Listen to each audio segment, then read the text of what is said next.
Hey guys, in this video, I'm going to show you how to turn off read receipts on Facebook Messenger. So for example, you are, someone is sending you a message and you read the message. It's going to send back a read receipt back to the, people that message you. And so here's how to turn that off. So you go to the bottom to menu, you're going to see.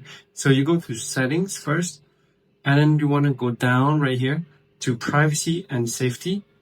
And that's where the menu is hidden onto. So to deactivate, turn off the read receipt, just scroll down more.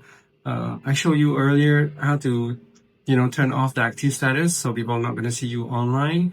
But the read receipt is right here. So you tap on here, show read receipt is turned on. So people will be able to see when you've read the message. So just turn it off.